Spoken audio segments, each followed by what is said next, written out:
Hello guys, welcome to channel biology bomb. और हम देख रहे हैं मॉर्फोलॉजी ऑफ फ्लावरिंग प्लांट, जिसका ये 5th लेक्चर है। हमने बात की थी रूट की, स्टेम की, लीफ की, फ्लावर की, यस इन्फ्लोरेसेंस की भी हमने बात की।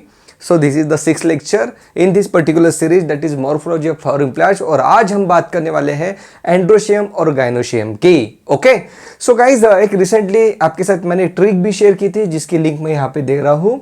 दैट इज द एस्टिवेशन के एग्जाम्पल्स, किस तरीके से आप लर्न कर सकते हो। So you can go through that, क्योंकि यार ये टॉपिक कुछ इस तरीके से है कि इसको याद रखने के लिए कुछ तो ट्रिक्स या कुछ टाइप के हमें टेक्निक यूज करनी पड़ेगी, ताकि हम उस पर्टिकुलर एग्जांपल्स को याद रख सके। राइट, चलो शुरू करते हैं। Morphology of flowering plants, androecium and gynoecium के बारे में बात करते हैं। Let's start.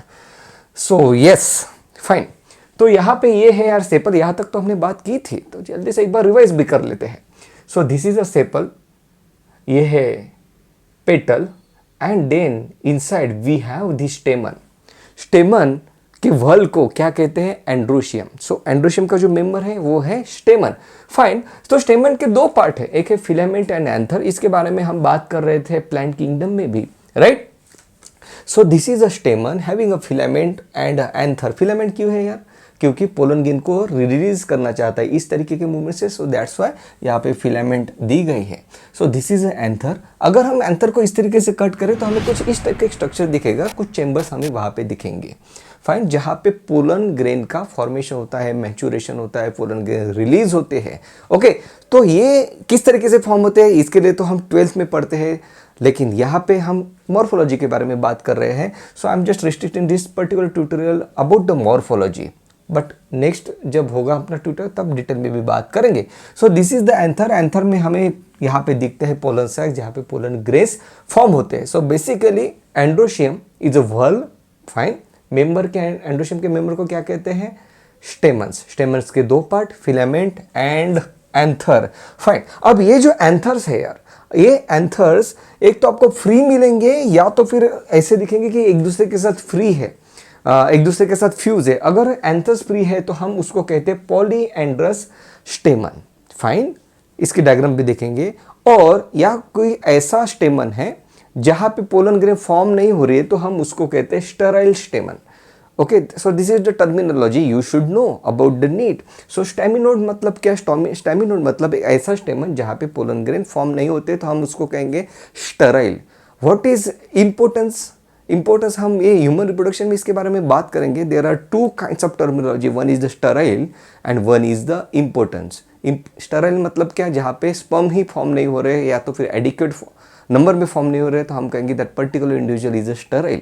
ओके, या तो फिर ओवरी में ओहम जो है डिफेक्टिव फॉर्म हो रहा है तो हम कहेंगे that particular female is a sterile. What is important? Important मतलब when you are not able to perform the this kind of इंटरसोप, राइट, इंटरकोर्स, तो हम उसको कहेंगे that particular person is important. Okay, so this is the kind of a small difference between the sterile and importance. Fine, चलो तो अब हम देखते हैं कि यार स्टेमन के फ्यूजन, मतलब स्टेमन अगर पेटल के साथ अगर फ्यूज है तो हम उसको कहते हैं इपीपेटल स्टेमन। फाइन, अगर स्टेमन पेटल के साथ, यहाँ पे आप देख रहे हो यहाँ पे है करोला, करोला के इस मेंबर को हम पेटल कहते हैं, तो पेटल के साथ यहाँ पे स्टेमन फ्यूज है तो हम कहेंगे यहाँ पे जो स्टेमन है ये फ्री नहीं है, इट इज फ्यूज। किसके साथ फ्यूज है? पेटल के साथ, तो हम कहेंगे इपीपेटलस स्टेमन। दिस इज अ इपीपेटल स्टेमन, जिसका एग्जाम्पल काफी इंपॉर्टेंट ब्रिंजल, ब्रिंजल में ये पाया जाता है। वैसे ही हमने बात की थी कि कैलिक्स और करोला डिफरेंशिएटेड रहते हैं मोस्ट ऑफ द प्लांट में, लेकिन कुछ प्लांट्स में आप कैलिक्स और Corolla that is sepal and petal को डिफरेंशिएट नहीं कर सकते। उनके लिए हम कॉमन टर्मिनोलॉजी यूज करते हैं पेरीएंथ। अब ऐसा स्टेमन जो पेरीएंथ से फ्यूज हो उसको हम कहते हैं इपीफाइलस स्टेमन। ओके, उसको हम कहते हैं epiphyllous stamen where the stamen is fuse with the perianth. Fine, इसका एक एग्जांपल जो एनसीईआरटी में दिया है that is lily. So we have got the two important examples here. For epipetal stamen we have a brinjal and for epiphyllous stamen we have a lily. Okay, fine. अब यहाँ पे देखो, यहाँ पे जो स्टेमन्स जो है तो वो कंप्लीटली एक बंडल में यहाँ पे फ्यूज हो रहे हैं। मतलब ये देखो, सिंपल सी बात है यार, ये है अपना इस तरीके से filament and anther, this is the स्टेमन। ये अगर फ्री है ओके ये अगर बिल्कुल फ्री है तो हम इनको कहते हैं पॉलीएंड्रोस्टेमन, राइट। अब अगर ये एक दूसरे के साथ फ्यूज है तो हम इसको क्या कहते हैं, यहाँ पे हम कहेंगे कि ये भाई एक बंडल बना रहे हैं। जहाँ पे अब देखो यहाँ पे एक बंडल आपको यहाँ पे दिख रहा है, तो हम कहेंगे उस बंडल को कहते हैं एडल्फस। यहाँ पे हमें एक बंडल दिखाई दे रहा है तो हम कहेंगे this is a mono adelphous स्टेमन। हम इसको क्या कहेंगे, this is particular this flower is a mono adelphous flower. इस तरीके से हम इसको टर्मिनोलॉजी यूज करते हैं। ये पाया जाता है चाइना रोज में। क्या आप देख रहे हो यहाँ पे एक बंडल फॉर्म किया है। Can you see this? Okay, pen पुन्हा लपून गेलेला आहे माझा, बघा। Can you see here? Okay, so यहाँ पे आपको दिख रहा है दिस स्टेमन ने एक बंडल फॉर्म कर दिया है, तो हम बंडल को कहते हैं एडल्फस। कितने बंडल फॉर्म हुए? एक, that is mono adelphous. So mono adelphous स्टेमन या तो फिर मोनो एडल्फस फ्लावर आपको कहाँ पे मिलता है? चाइना रोज में मिलता है। इंपॉर्टेंट एमसीक्यू है। ओके, चाइना रोज के बारे में हमने एक और बात की थी यार रिसेंटली। चाइना रोज में किस तरीके का एस्टिवेशन मिलता है? हमने बात की ट्विस्टेड एस्टिवेशन। Okay fine. अब यहाँ पे देखो, यहाँ पे ये जो स्टेमस है इन्होंने एक बंडल बना दिया, जबकि दूसरा जो है ये फ्री है, तो हम इसको क्या कहेंगे? दो है भाई इसके पास, तो हम इसको कहेंगे diadelphous. This flower is a diadelphous flower. Okay, so इसको कहते हैं डायएडल्फस फ्लावर। ये जो फ्लावर है ये मोनो एडल्फस है, इसके पास दो है, this is 1 and this is 2, तो ये है डायएडल्फस फ्लावर जो कि आपको मिलता है पी प्लांट में। ओके, अब यहाँ पे देखो, यहाँ पे कितने सारे बंडल्स आपको दिख रहे हैं, तो आप उसको क्या कहेंगे? Poly. Okay, polyadelphous flower. This particular flower is a polyadelphous flower. इसका एग्जांपल है साइट्रस।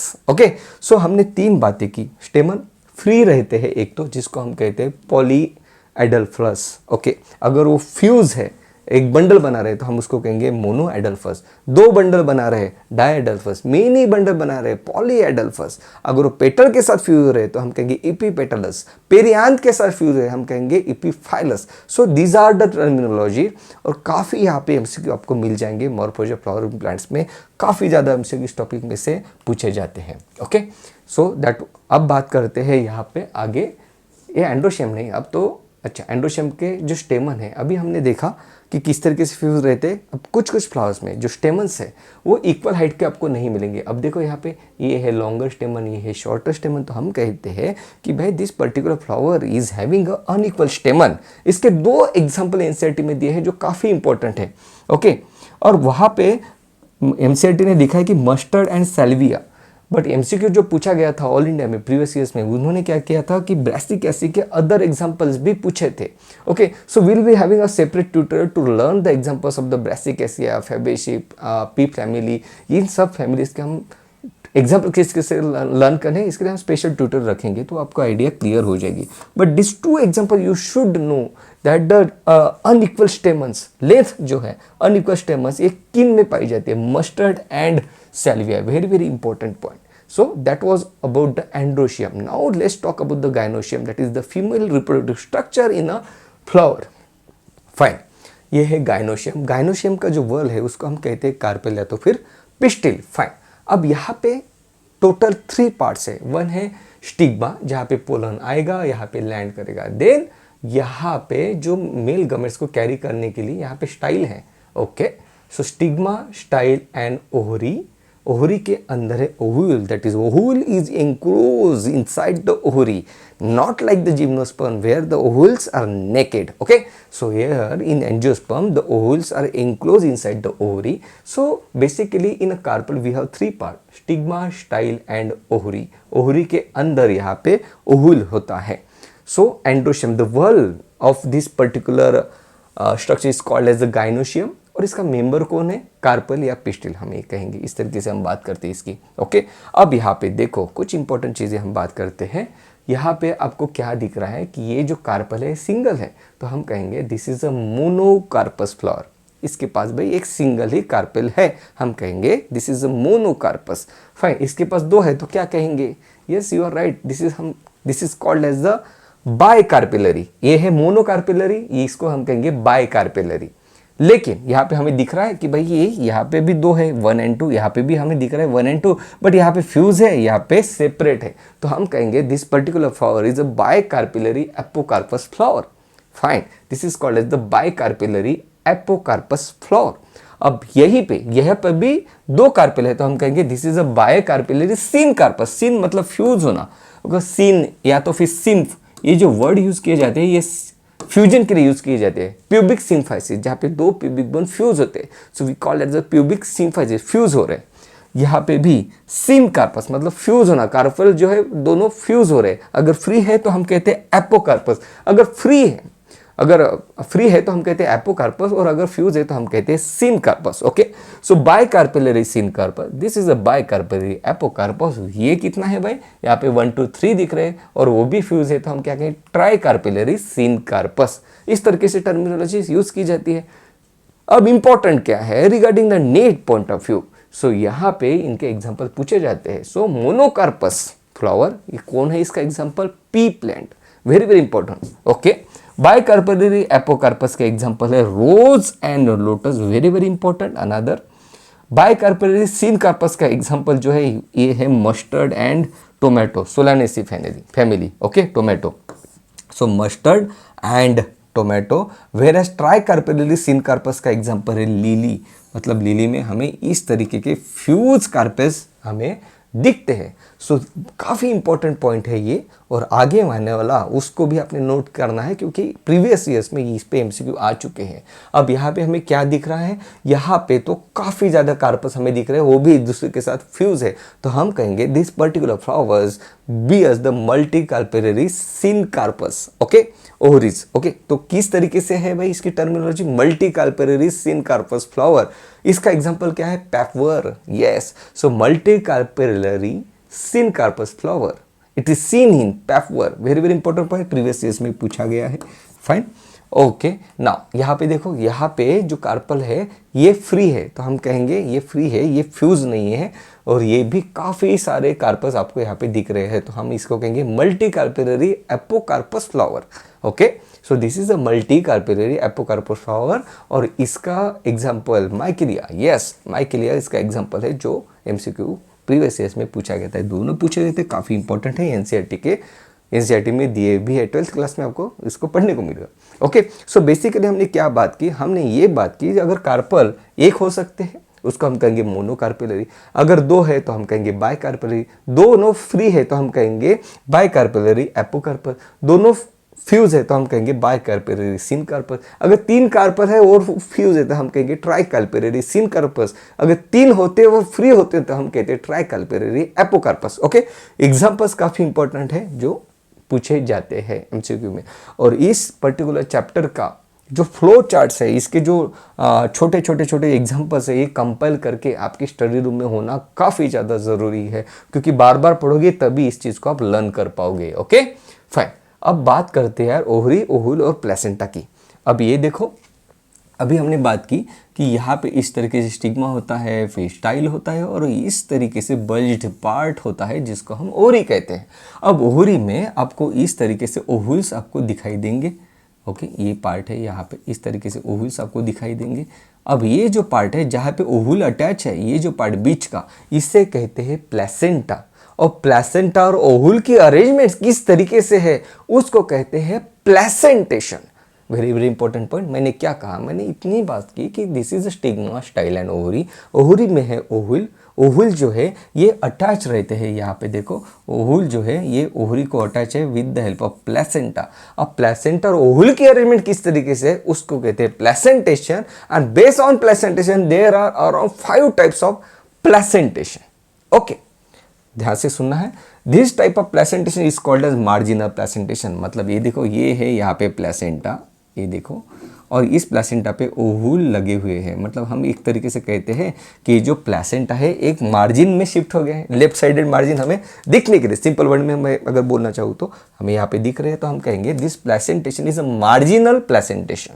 ओके, और यहाँ पे देखो, यहाँ पे आपको क्या दिख रहा है, यहाँ पे हमें दिख रहा है कि प्लेसेंटा सेंटर में है, और यहाँ पे ओहुल दिख रहे हैं, और इसको कहते हैं लॉक्यूज, तो हम कहते हैं यहाँ पे लॉक्यूज भी फॉर्म हुए हैं, इसको सेप्टम कहते हैं। ओके, तो ये जो है इस टाइप का प्लेसेंटेशन को हम कहते हैं this is a axile placentation. Very very important point. So marginal placentation का एग्जाम्पल है pea plant. Okay, axile placentation का एग्जाम्पल है 3, lemon, China rose and tomato. इस तरीके से टोमेटो को कट करके देखना, आपको इस तरीके से अरेंजमेंट दिख जाएगी। ओके, सीड दिखेंगे। ओहुल क्या है, ओहुल तो सीड बनते हैं, तो आपको इसी तरीके से अरेंजमेंट वहाँ पे मेंटेन होती हुई आपको दिखाई देगी। सो एक्सेल प्लेसेंटेशन, पैराइटल प्लेसेंटेशन, हम बात करते हैं स्कल में भी parietal, frontal, temporal, occipital lobe की। पैराइटल हम साइड वालों को कहते हैं। ओके, सो पैराइटल मतलब क्या, जो साइड में है। यहाँ पे देखो साइड में है, मतलब प्लेसेंटा जो है साइड में आ चुका है, तो हम कहेंगे this particular ovary is having a parietal placentation. Okay, so parietal placentation किस फ्लावर में मिलता है यार, आर्जेमन एंड मस्टर्ड में पैराइटल प्लेसेंटेशन आपको दिखाई देता है। Very very important point. So parietal placentation is seen in Argemone and mustard. Okay, और यहाँ पे देखो, यहाँ पे प्लेसेंटा कहाँ पे, सेंटर में है। ओके, तो हम इसको कहते हैं free central placentation. Very very important point, हम इसको कहते हैं फ्री सेंट्रल प्लेसेंटेशन। इसका एग्जांपल है dianthus and primrose. Yes, dianthus and primrose, ये दो एग्जांपल इसके हैं फ्री सेंट्रल प्रेजेंटेशन के। ये example tip of the tongue होने चाहिए। एक टॉपिक कुछ ऐसा है कि एग्जाम के एक दिन पहले भी आपको पढ़ना जरूरी है। ओके, काफ़ी ज़्यादा इसमें एग्जांपल्स है। यहाँ पे देखो, अब ये है ओवरी और यहाँ पे देखो प्लेसेंटा किस तरीके से नीचे से आया है। ओके, तो हम इसको कहते हैं कि this particular placentation is a basal placentation. Base में है ना, नीचे के साइड में, तो हम इसको कहते हैं this particular ovary is having a basal placentation. इसका एग्जाम्पल है sunflower and marigold. these are the examples of the basal placentation. Basically हमने क्या किया, एक बार देख लो जल्दी से। हमने ये बात की कि ओवरी में ओवल जो है थ्रू द प्लेसेंटा अटैच होते हैं ओवरी के वॉल को। ओके, नाउ प्लेसेंटा किस तरीके से अरेंज है ओवरी में, तो हम बेस्ड ऑन दैट अरेंजमेंट हम उसको कहते हैं प्लेसेंटेशन। प्लेसेंटेशन के इतने टाइप्स है। मार्जिन ऑफ प्लेसेंटेशन में प्लेसेंटा जो है मार्जिन में आपको दिखेगा। Yes, this is not a margin actually, क्योंकि ये इस तरीके से ओपन होता है, बट दिखते हुए हमें मार्जिन में प्लेसेंटा इस तरीके से दिख रहा है, तो हम इसको कहते हैं मार्जिन ऑफ प्लेसेंटेशन, जिसका एग्जांपल है पी प्लांट। देन यहाँ पे सेंट्रल में हमें प्लेसेंटा दिख रहा है और साथ में लोक्यूल्स भी फॉर्म हुए हैं इस टाइप के, मतलब सेंट्रल मतलब एक्सिस में हमको दिख रहा है, एक्सिस में।